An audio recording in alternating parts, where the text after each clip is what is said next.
The view panel, or viewport, is where you can see and work with the objects in your scene.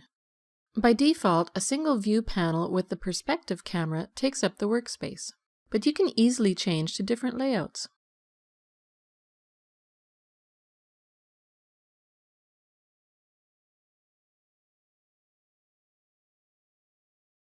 You can tap the space bar to toggle between a single panel and the previous layout. You can also move your mouse cursor over any panel and press the space bar to have that one take up the full view. And if you want the view panel to take up the whole screen for ultimate viewing real estate, press Ctrl plus space bar. If you don't want to display the panel's toolbar, press Ctrl plus Shift plus M. The default camera gives a perspective view.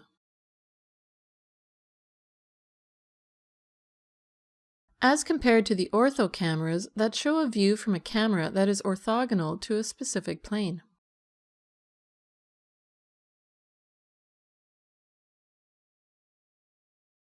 The camera's name is displayed at the bottom of the view panel.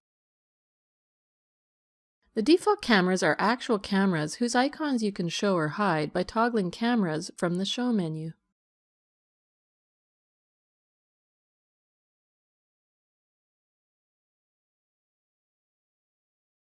You can also select the cameras in the outliner and open their attributes by clicking this icon in the view panel. For example, you can set up these attributes in the perspective camera to customize it as you like for viewing.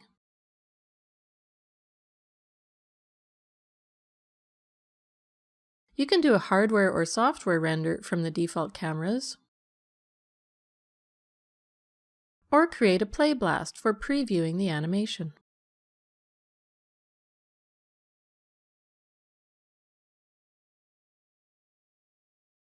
However, for animating the camera and rendering your scene, you need to create custom camera rigs from the Create Camera menu. Only the Active View panel is updated during animation playback. The Active View panel is the last one in which you clicked. To change this, open the Preferences window for the time slider. Change the Update View option from Active to All so that all view panels are updated during playback.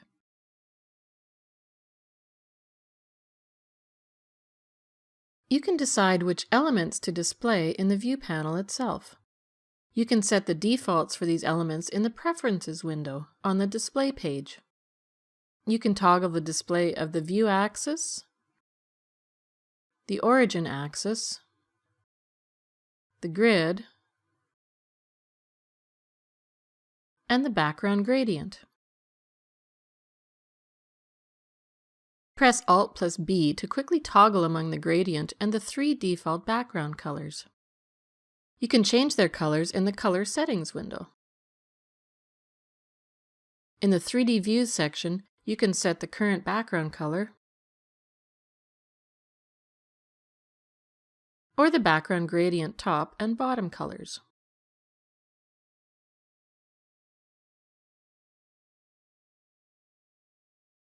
You can toggle the display of the view elements from the Show menu in each view panel. You can toggle the grid display here, or click its icon in the panel toolbar. If you want to toggle the display of the grid for all view panels, choose Display Grid. To set up how the grid looks, open its Options box. Make sure to click Apply each time you make a change to see it.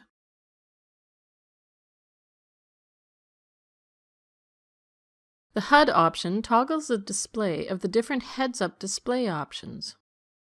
You can select which options to include in the HUD from the Display Heads-Up Display menu. Press Ctrl to keep this menu open as you select multiple options from it.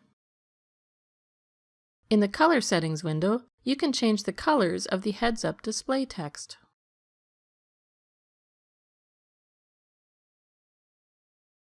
Maya is a 3D content creation tool used to generate virtual characters, environments, animations, and effects. An essential part of content creation is the ability to manipulate the characters and objects you build. In this movie, we'll look at the different ways you can interact with objects in your scene. You can select objects in your scene by clicking them. You can add additional objects to your selection by holding Shift while clicking them. Likewise, you can hold Control and click objects to remove them from your selection. Notice that as you add more objects to your selection, only the most recently selected one highlights green. The rest highlight white. With the Select tool, you can also drag the mouse cursor to marquee select multiple objects at once. Or you can change to the Lasso tool to draw a more intricate marquee around your objects.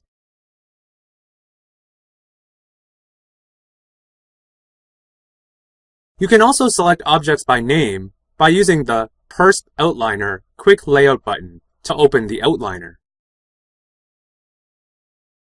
The outliner displays a list of all the objects in your scene, such as geometry, lights, cameras, and more. You can quickly expand the perspective view again by placing the mouse cursor in the scene and tapping spacebar. Notice that if you tap spacebar again, it opens the Persp Outliner layout instead of the foreview. The spacebar hotkey switches between filling the screen with the active panel or returning to the panel layout. The outliner is also available in the window menu. However, you cannot have both the outliner window and the Persp Outliner layout active at the same time.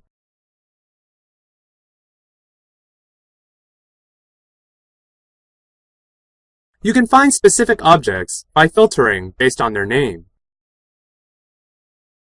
If you only know part of the name, you can also use the asterisk wildcard to search for all objects with partial strings.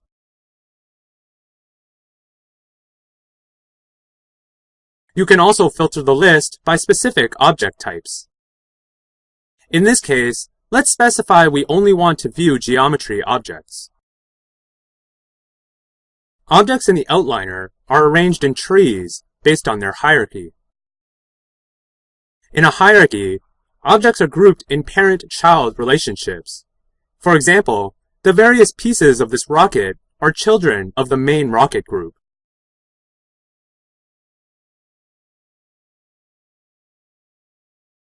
While you can expand and collapse a tree one leaf at a time by clicking each of these plus/minus icons, you can expand and collapse an entire tree at once by holding Shift and clicking those same icons.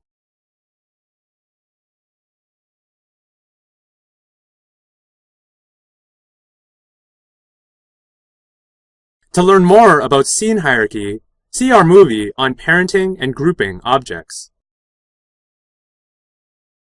Thus far, we've been working in object mode, which selects entire shapes at once.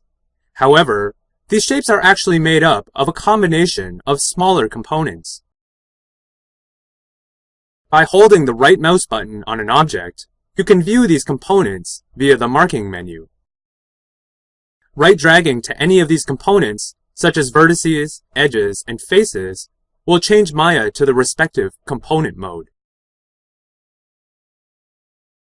An easy way to tell that you're in component mode is via the blue cage highlight. You can return to object mode by selecting it from the same marking menu. You can also switch between object type and component type via the selection mode menu in the status line. The adjacent selection mask tools allow you to determine what you can and can't select. These change depending on the selection mode you've chosen. For more information about polygon modeling, see our tutorial about modeling a head with proper topology. The last selection menu button allows you to select objects by hierarchy. In root mode, clicking any part of the rocket selects the entire rocket. While in leaf mode, only the specific portion of the rocket clicked is selected. Now that you know how to select objects or components, you can start interacting with the scene through the tools in the toolbox. The most common forms of interaction are translation, rotation, and scale. Each of these tools displays a unique manipulator handle, which you can interact with your mouse to manipulate the object. Dragging the center gives you free control over manipulation in all three axes. As you can see, by dragging the center of the scale manipulator, we can scale the rocket evenly in all three axes, or by dragging the middle of the rotate manipulator, we can rotate freely in every direction at once. However, this degree of freedom can sometimes make the results of your manipulation unpredictable. For example, while trying to move this rocket straight up off the launch pad, we've inadvertently moved it to the side as well.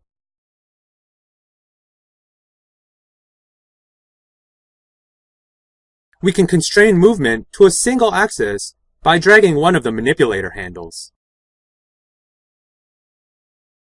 These handles are always color-coded the same way. Red refers to the x-axis, green the y-axis, and blue the z-axis.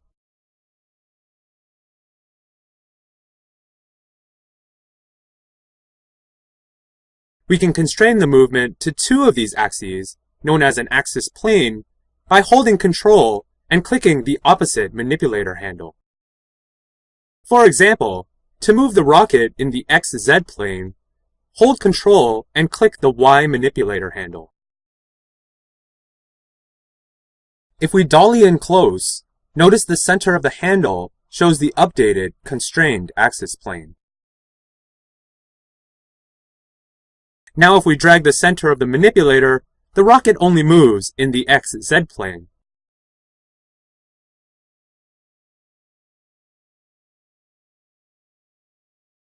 We can control-click the center of the manipulator to switch back to the view plane.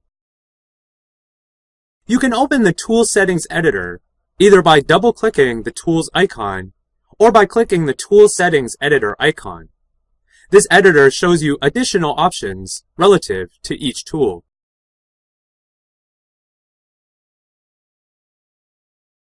If manipulators are too imprecise, you can edit an object's attribute values via the channel box.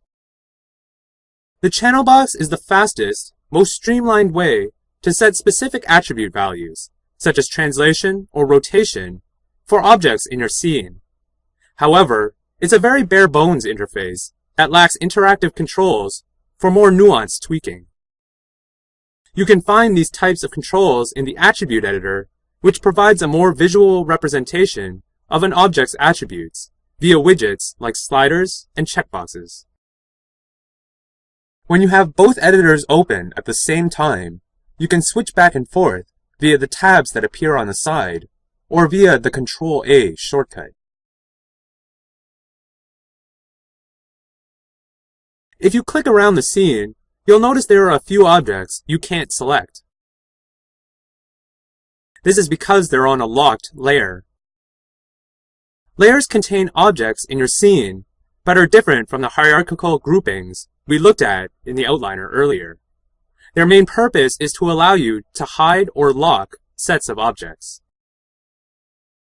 You view all the layers in a scene via the layer editor below the channel box. By clicking the leftmost box on a layer, you can toggle the layer's visibility, which also applies to all objects it contains. Beside this, you'll find the layer's display type. R stands for reference type, in which you can see the geometry, but not interact with it. This type is ideal when you want to see elements of a layer without accidentally selecting them. Next is the template type. Like reference type, this locks the layer, but shows you the elements as wireframe. This is ideal if you need to align components in another layer to those of the template layer, such as the desert background to this launch pad. When the box is empty, the layer is in normal type. You can add and remove selected objects to specific layers by right-clicking that layer and selecting the appropriate option. You should now be comfortable interacting with objects in your scene. To learn more about these tools and editors beyond the scope of this movie, Maya is a 3D content creation tool used to generate virtual characters, environments, animations, and effects. It allows you to work with these assets in real time and later render them at a high fidelity when you're ready to present them. In this movie, we'll focus on the interface and scene navigation. The Maya interface is divided into 4 major regions. The upper region contains the menus, status line, and shelves. These tools are mostly used for creating and editing objects in your scene. The lower region contains the time slider and command line. These tools are dedicated to animation and scripting. The side regions contain the toolbox, quick layout buttons, channel box, and layer editor. These tools allow you to manipulate objects in your workspace or the layout of the workspace itself. Finally, the center region houses your workspace. This is where you can view and interact with your scene. Let's start by looking at the top region of the interface. You can access many of Maya's functions from the menus along the top of the application. Some of the most commonly used menus, such as those to create objects, are always located here. The rest of the list changes depending on which menu set is currently active via the Menu Set drop-down list. Menu sets are organized by common workflows, such as animation, modeling, dynamic simulation, and rendering. If you ever have trouble finding a certain menu, the first thing to check is that you're in the right menu set. If you want to keep a menu visible at all times, you can tear it off by clicking the dotted line. You are now free to drag it around the interface.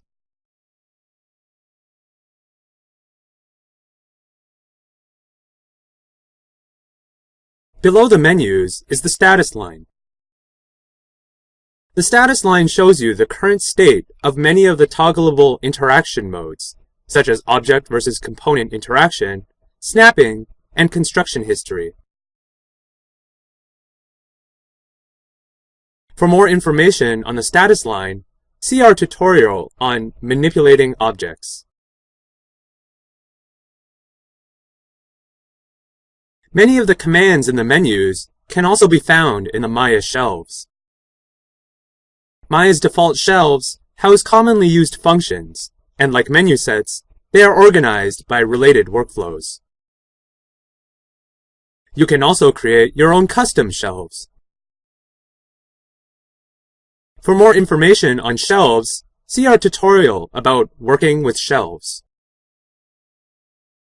The bottom portion of Maya's interface is dedicated to animation and scripting. The time slider allows you to quickly navigate your animation frames by clicking and dragging over it, also known as scrubbing. You can also use the playback controls on the right to play through your animation or step through keyframes. By default, Maya displays 24 animation frames. You can drag the range slider control or use the input boxes to add more time to your animation or display a subset of it. If your scene contains animation data stored in animation layers or character sets, you can select them from their respective drop-down lists. Refer to our animation playlist in the Maya Learning channel for more in-depth animation tutorials. The command line underneath allows you to run commands directly via Mel or Python script.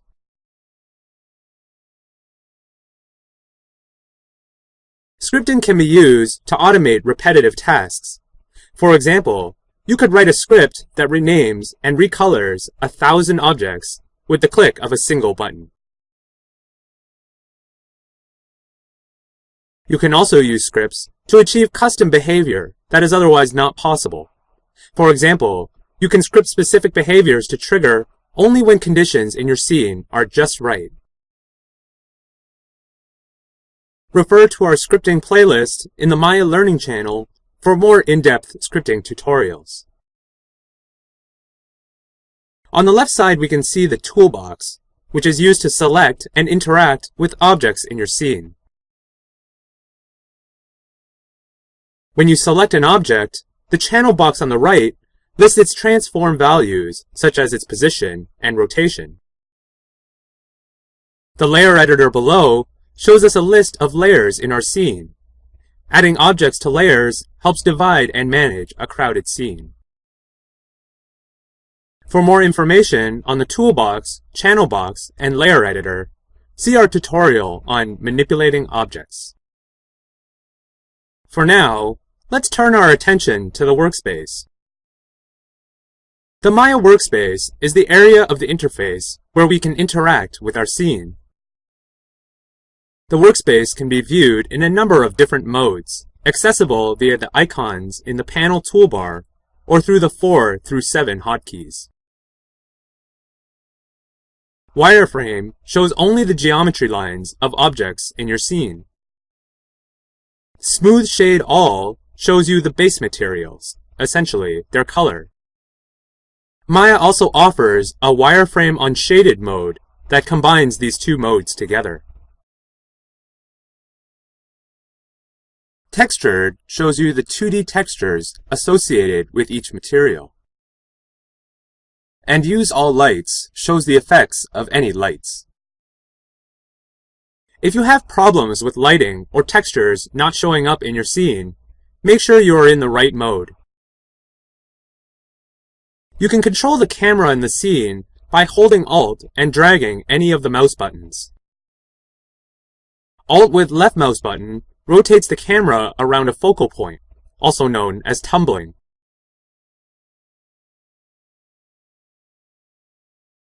Alt with middle mouse button slides the camera on its current axis, also known as tracking.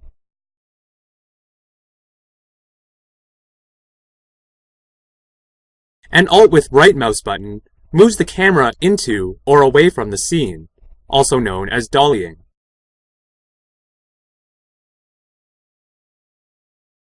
You can also auto-frame your scene using the F key.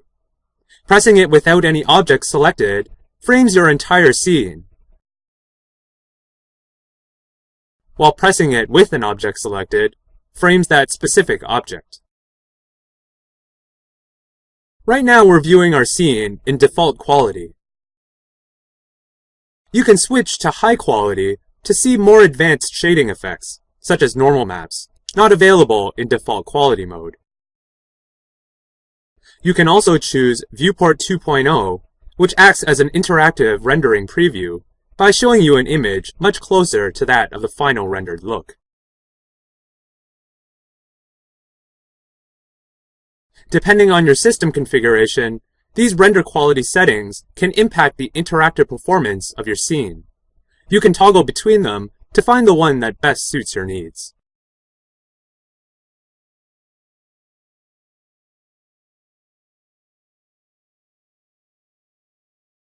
Maya's default vantage point is through the perspective camera. To view the scene through additional cameras, click the 4-View Quick Layout button. By default, each scene you create in Maya also has a top, side, and front camera.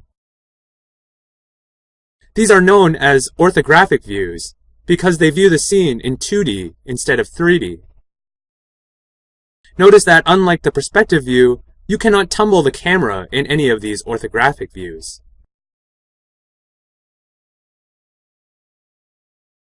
You can expand any of these views to the workspace by putting your cursor in the appropriate quadrant and pressing spacebar. You can quickly return to the 4-view layout by tapping spacebar again.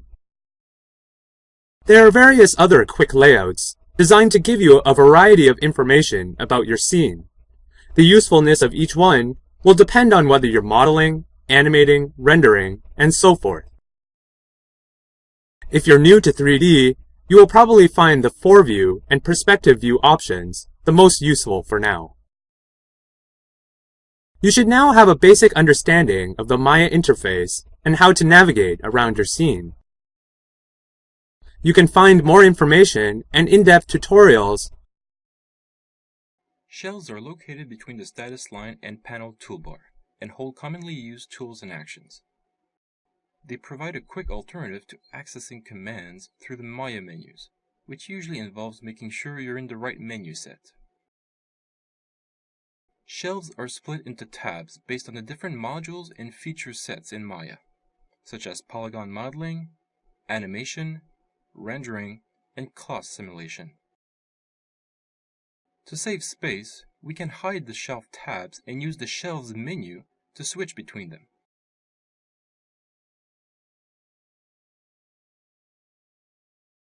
Now let's create a new shelf and name it My New Shelf.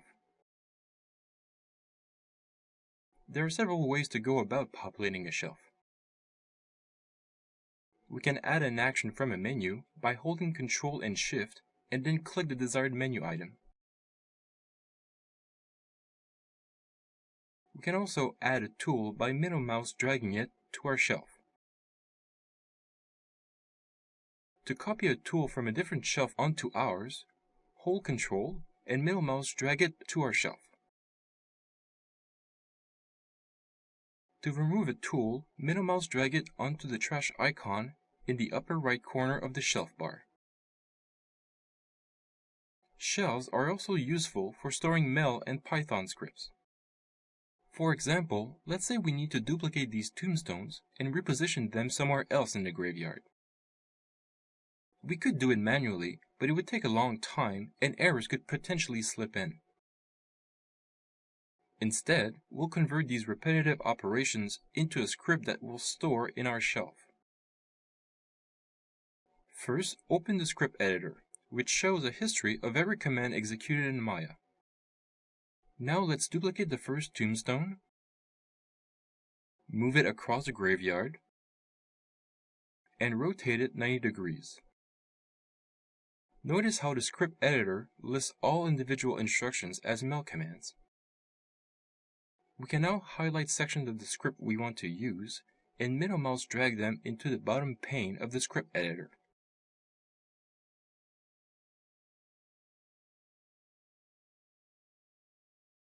Now that we've isolated our script, let's middle mouse drag it directly onto our shelf. A new script icon appears containing our Mel commands. We can now select all other tombstones and execute the script, which will apply the Mel commands to each one. By creating custom scripts like this to fit our needs, we can be much more efficient. Here, starting from our original script, we'll change the rotate command value from 90 to 30 degrees and save it as another script. Now we can use this to rotate any object by 30-degree increments.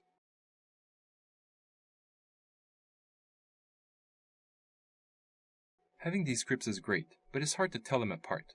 To fix this, we'll go to the shelf editor and customize them further. The shelf editor lists all our loaded shelves, their respective contents, as well as various icon-related display settings. Here we'll select our second Mel command and rename it to Rotate 30 degrees. We'll also use that name as a tooltip.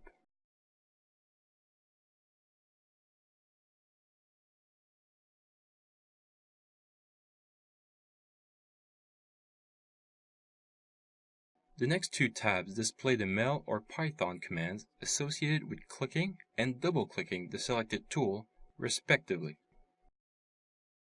Let's highlight the Mel command from the Command tab and copy it to the double-click command tab. Replace the relative flag with an absolute one and set all rotation values to 0. This allows us to not only rotate objects by increments, but also to reset them by double-clicking the script icon. Click Save All Shelves to save changes made to our loaded shelves. Shelves are stored as MEL files in the Shelves folder in the Maya Preferences. These files can be edited externally and shared with others.